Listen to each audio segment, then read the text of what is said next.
안녕하세요. 아마존 웹 서비스에서 솔루션스 아키텍트로 근무하고 있는 임현욱입니다. 오늘은 이벤트 기반으로 더 느슨해서 더 유연한 서비스 완성하기라는 주제로 발표를 진행하게 되었습니다. 이 세션을 통해 서비스가 느슨하게 연결된다는 게 어떤 의미인지, 어떤 장점을 가져오는지 말씀드리겠습니다.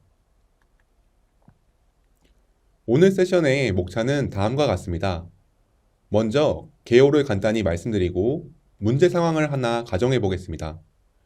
그리고 서비스 간 종속성에 어떤 것들이 있고 어떻게 하면 줄일 수 있는지 살펴보겠습니다. 그 이후에 이벤트 기반 아키텍처에 대해서 핵심 항목과 주의사항, 문제 상황을 해결하는 새로운 시나리오를 보면서 발표를 마치도록 하겠습니다.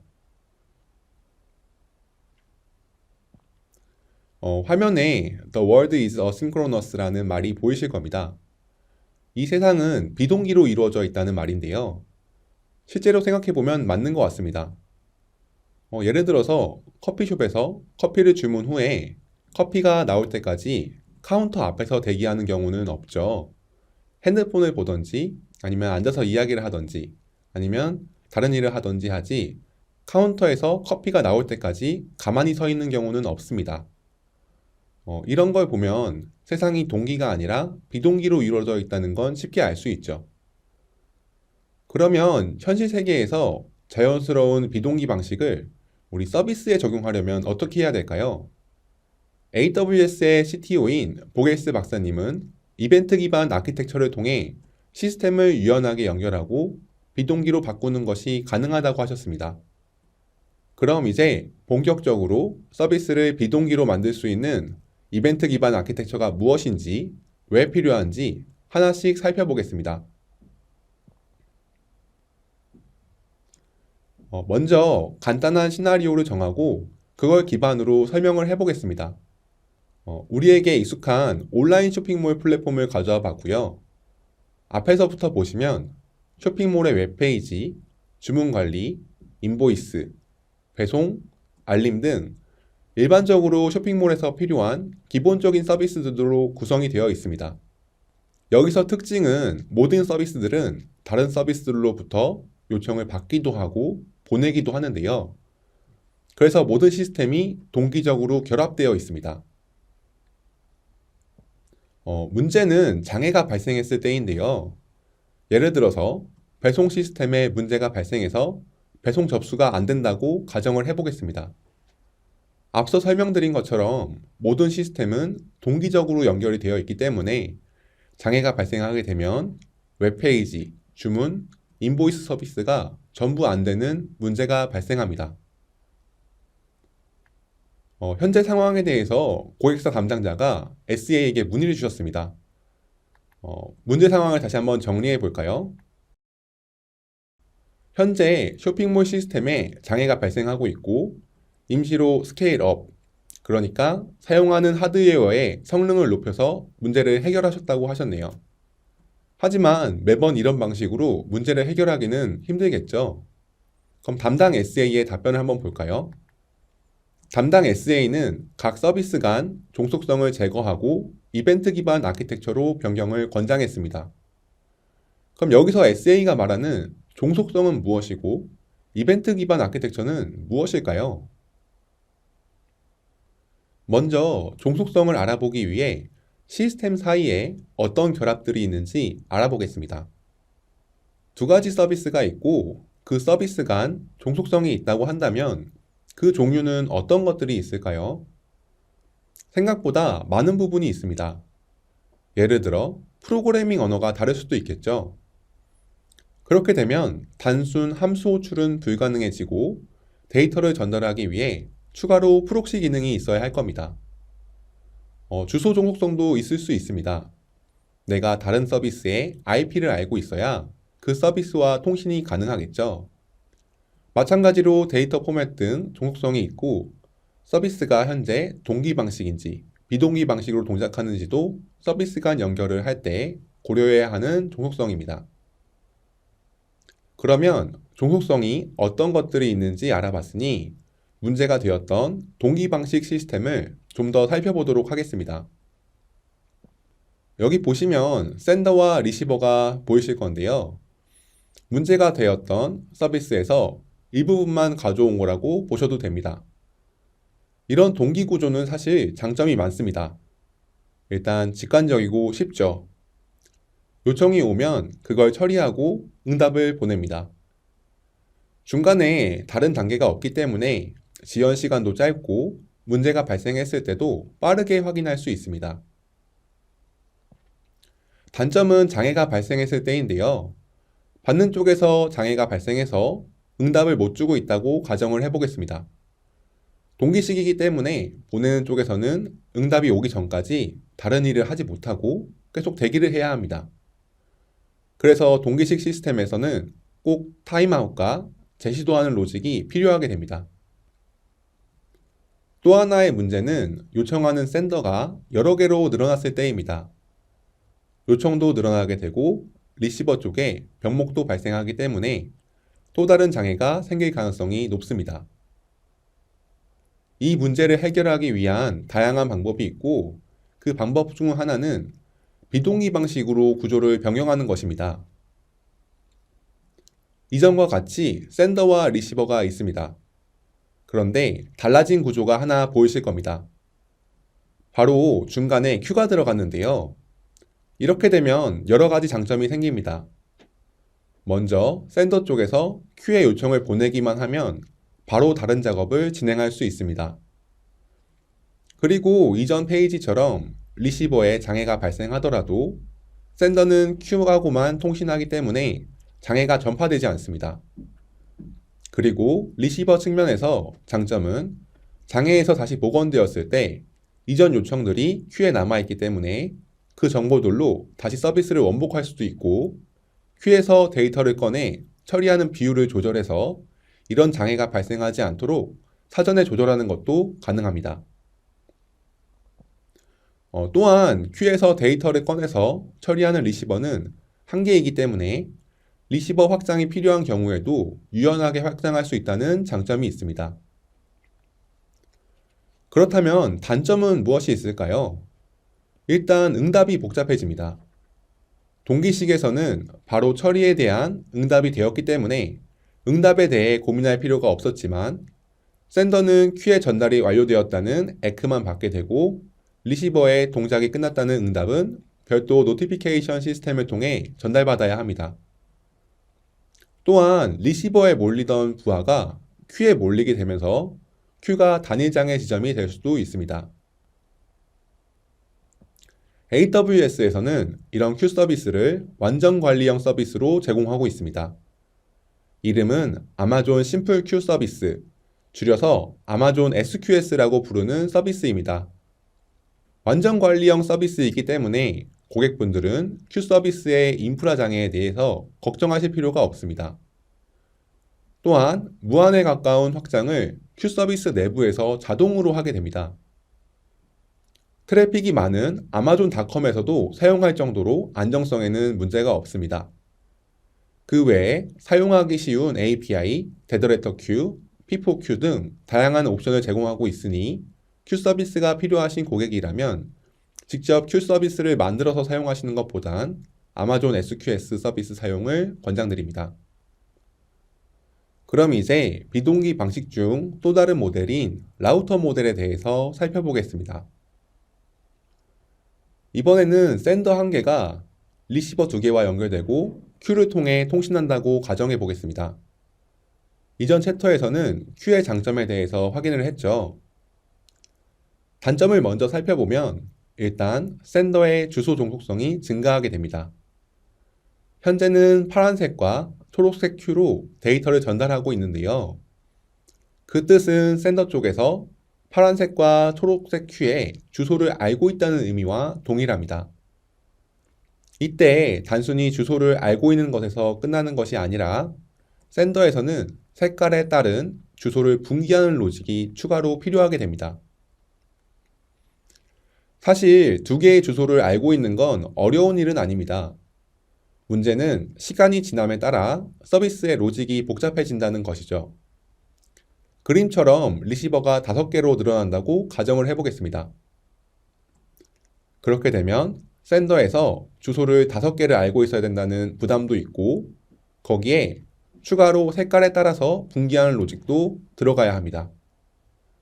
시간이 지날수록 점차 복잡해진다는 걸 쉽게 예상해 볼 수가 있습니다.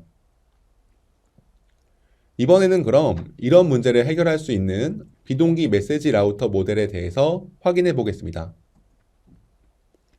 이전 장에서 센더 한 개에서 여러 개의 리시버로 메시지를 전달할 때 Q를 사용했었습니다. 하지만 Q 대신 이벤트 버스 서비스를 사용해 볼 수도 있습니다. 이벤트 버스의 역할은 리시버들의 주소를 기억하고 있고 각 메시지의 정보에 따라 룰을 체크하고 라우팅하는 역할을 담당합니다. 이렇게 되면 센더 입장에서 리시버의 주소를 기억할 필요가 없기 때문에 주소 종속성이 줄어들고 센더의 라우팅 로직도 없어도 되기 때문에 비즈니스 로직에만 집중할 수가 있게 됩니다. AWS에서는 이벤트 버스 서비스로 아마존 이벤트 브릿지 서비스를 제공하고 있습니다. 완전 관리형 서비스라 별도의 인프라 설정 없이 사용해 보실 수 있습니다. Q 서비스는 많은 분들이 아시겠지만 이벤트 버스는 어떤 역할인지 잘 모르시는 분도 계실 거라 예상합니다. 그럼 AWS의 대표적인 이벤트 버스 서비스인 아마존 이벤트 브릿지 구조에 대해서 좀 더 살펴보겠습니다. 이벤트 브릿지에 입력으로 들어올 수 있는 이벤트 소스는 크게 3가지 종류가 있습니다. 먼저 AWS 서비스들이 있습니다. 이 AWS 서비스와 연동하시는 경우 별도 프로그래밍은 필요하지 않습니다. 두 번째는 커스텀 이벤트입니다. 내가 직접 구성한 서비스와 서비스 간 이벤트를 전달할 때 사용하실 수 있습니다. 세 번째는 SaaS 앱입니다. AWS에서는 고객분들이 많이 사용하시는 SaaS 서비스에 대해서 미리 이벤트를 구성해 놓았고 고객분들은 간단한 설정만으로 SaaS 서비스와 연동을 하실 수가 있습니다. 입력받은 이벤트 소스들은 각각 이벤트 버스들과 연결이 됩니다. 기본적으로 생성되어 있는 디폴트 이벤트 버스와 연결을 해보실 수도 있고 아니면 직접 이벤트 버스를 만들어 보실 수도 있습니다. SaaS의 경우 별도 이벤트 버스로 관리를 하게 됩니다. 각 이벤트 소스로 들어온 이벤트들은 룰을 통해 내가 지정한 타겟으로 전달됩니다. 타겟은 AWS의 서비스들이 될 수도 있고 내가 직접 만든 서비스 또는 외부 서비스가 될 수 있습니다. 이벤트 브릿지 구조에 대해서 배워봤는데요. 여기서 생기는 한 가지 궁금점은 이벤트가 룰에 따라 분리된다고 했는데 그럼 이벤트에 어떤 내용이 들어있는지는 어떻게 알 수 있지? 라는 점입니다. 이벤트 구조에 대한 스키마는 사전 정의를 하게 되고요. 이때 스키마는 오픈소스인 오픈API 3.0이나 일반 제이선을 사용하실 수 있습니다. 이렇게 사전에 직접 정하실 수도 있고 아니면 이벤트 버스로 들어온 이벤트들을 스키마 디스커버리 기능을 통해 자동으로 확인하실 수도 있습니다. 이렇게 직접 설정하시거나 아니면 스키마 디스커버리로 확인된 이벤트 스키마 정보는 스키마 레지스트리라고 하는 저장소에서 관리하실 수가 있습니다. 만약 이벤트의 버전 업그레이드가 필요해서 스키마를 변경한다면 스키마 레지스트리에서 변경하실 수도 있습니다. 이 스키마 레지스트리에 스키마를 저장하게 두면 나중에 프로그래밍을 하실 때 각 언어에 맞는 이벤트 정보를 코드에 바인딩해주는 기능도 사용해 보실 수 있습니다. 그럼 이벤트 브릿지에서 라우팅 규칙이 어떻게 되는지 하나의 예제로 살펴보도록 하겠습니다. 왼쪽 이미지와 같은 이벤트가 들어온다고 가정해 보겠습니다. 이 이벤트는 제이슨 형태로 구성되어 있고 이벤트의 내용만 확인해도 어떤 정보인지 확인이 가능합니다. 일단 이 이벤트는 주문이 생성 완료되었을 때 전달되는 이벤트이고 ID, 생성 날짜도 확인하실 수 있습니다. 이벤트 룰을 보면 현재 통화 단위를 뜻하는 커런시에 USD와 KRW가 적혀 있는 걸 확인해 보실 수 있습니다. 이 뜻은 이벤트의 통화 단위가 달러 또는 한화일 때 이 룰에 적용되도록 해달라는 것이죠. 입력받은 이벤트를 다시 보면 현재 통화 단위는 USD 달러입니다. 오른쪽 룰과 일치하게 되는 것이죠. 룰을 통해 이벤트를 필터링하고 타겟으로 이벤트를 전달하게 되는데요. AWS의 서비스들과 별도의 코드 없이 연동하는 것도 가능하고 마지막에 API Destination이라고 써 있는 걸 보실 수가 있는데요. API를 통해 직접 구성한 서비스와 연동하는 것도 가능합니다. 그럼 이제 본격적으로 이벤트 기반 아키텍처에 대해서 살펴보겠습니다. 먼저 이벤트의 정의에 대해서 다시 한번 살펴볼게요. 사실 현실에서는 이벤트를 다양한 의미로 사용합니다. 생일도 하나의 이벤트이고 장애도 하나의 이벤트라고 볼 수 있죠. 그러나 이벤트 기반 아키텍처에서 말하는 이벤트의 의미는 명확합니다. 바로 시스템의 상태가 변경이 완료되었다라는 신호입니다. 이벤트는 시스템의 상태 변경이 완료되었다라는 신호라고 말씀드렸죠. 그렇기 때문에 이벤트 기반 아키텍처에서 이벤트는 과거에 이미 발생한 사실인 거고 앞으로 발생할 사건에 대해서는 이벤트로 보고 있지 않습니다. 그렇기 때문에 화면에 보이는 것처럼 order created, 즉 주문 생성 완료가 이벤트가 된다라고 보고 있는 겁니다.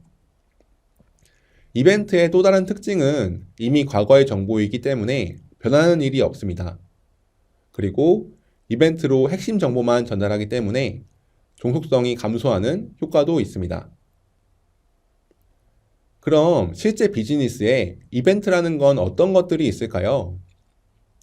예를 들면 주문 완료, 상품 준비 완료, 상품 배송 완료, 환불 접수, 환불 처리 완료 이렇게 각 상태가 완료되었을 때를 이벤트라고 할 수 있을 겁니다. 이런 이벤트들은 각 도메인에 따라서 다시 분리하는 것이 가능합니다. 주문 완료는 리테일 파트, 상품 준비, 상품 배송 완료 등은 풀필먼트, 환불에 관한 건 서포트 도메인 등으로 말이죠. 이렇게 서비스에서 발생하는 이벤트들을 정리해보고 도메인을 나누다 보면 더 명확하게 서비스를 분리할 수 있게 됩니다. 그럼 이제 이런 이벤트를 사용해서 만들 수 있는 코레오그라피 패턴에 대해서 설명드리겠습니다. 예를 들어 풀필먼트 서비스는 리테일 서비스의 상태 변경을 받기 위해서 먼저 구독을 수행하게 됩니다.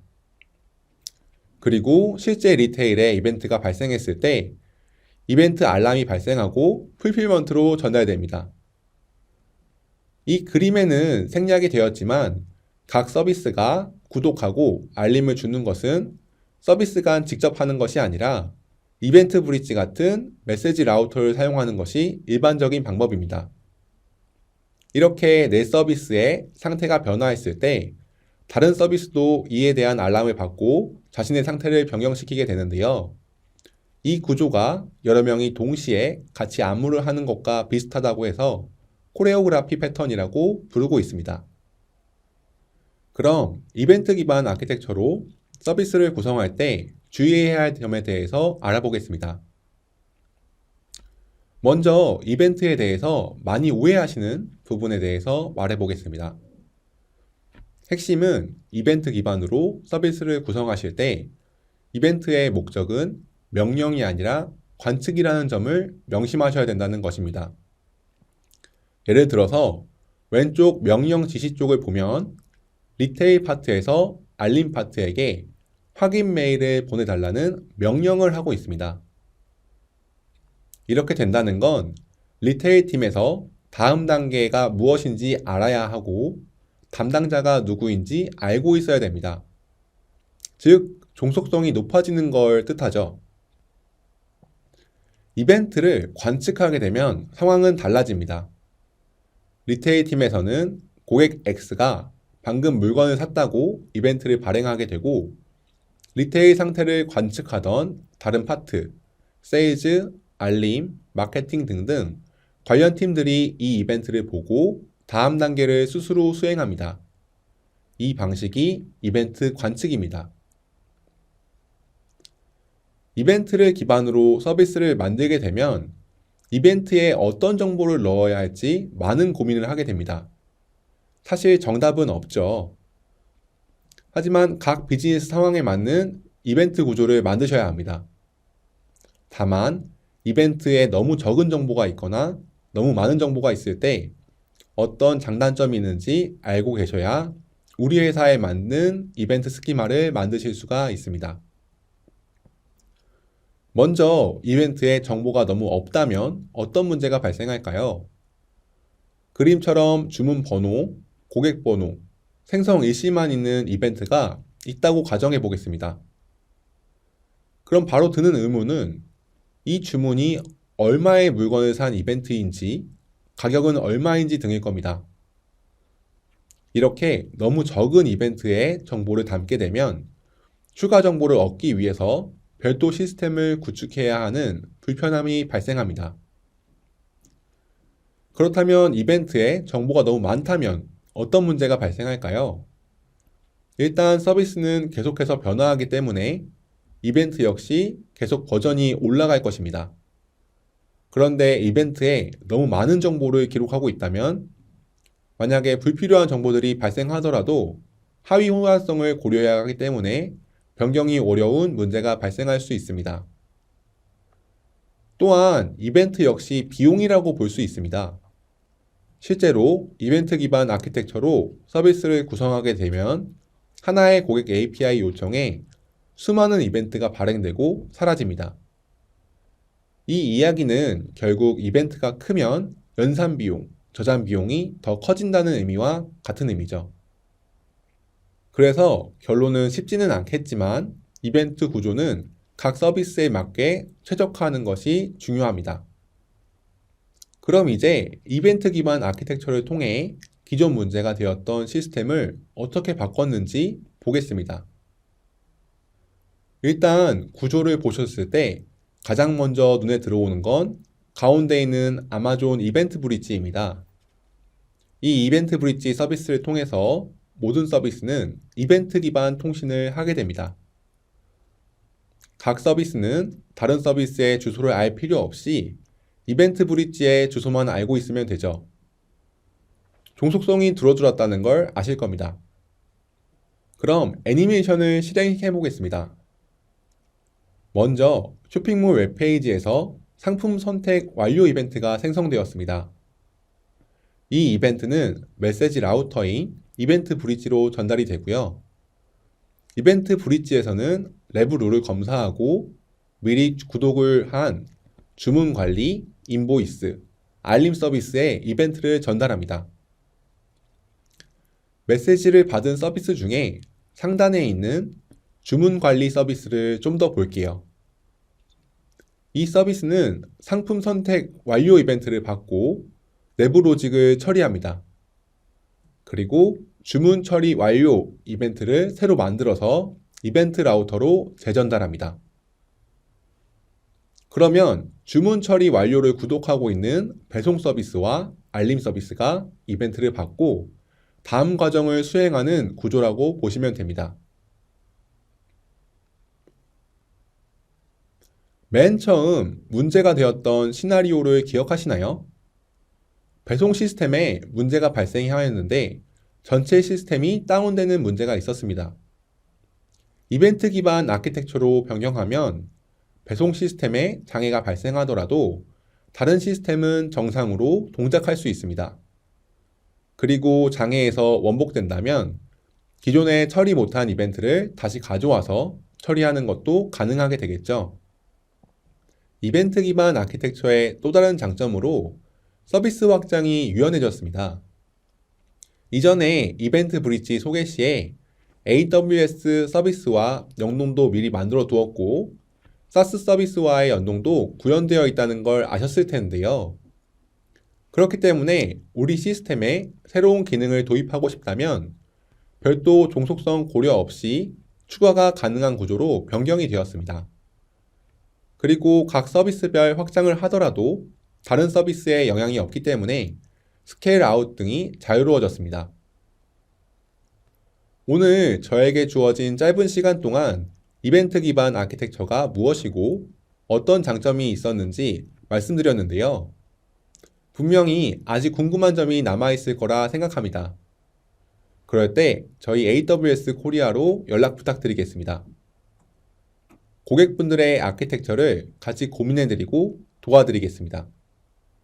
또한 인터넷 웹사이트에서 다른 사람들이 만들어 놓은 구조를 보실 수도 있는데요. 하단에 링크를 적어 두었습니다. 그럼 오늘 시간을 정리해 보겠습니다.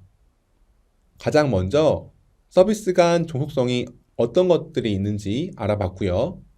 그걸 해소하기 위한 큐와 메시지 라우터 방식이 무엇인지 살펴봤습니다.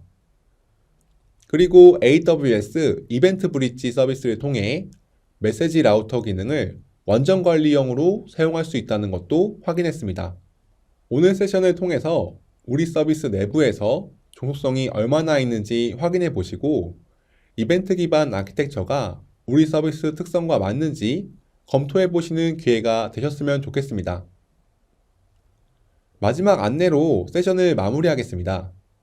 먼저 앱 현대화 리소스 허브에서 제공하는 다양한 자료들을 통해 더욱 심층적인 내용을 살펴보실 수 있습니다. 또한 AWS 스킬 빌더에서 AWS 전문가들이 개발한 AWS 솔루션에 대한 다양한 학습 과정을 무료로 제공하고 있으니 QR코드를 통해 접속해 보실 수 있습니다. 클라우드 도입에 공인된 AWS 파트너가 필요하시다면 해당 QR코드로 접속하시면 됩니다. 이 QR코드에 AWS 파트너와 함께 클라우드 도입을 가속화하는 방법이 안내되어 있습니다. 마지막으로 보다 더 나은 세미나를 위하여 설문 작성을 꼭 부탁드립니다. 끝까지 경청해 주셔서 감사합니다.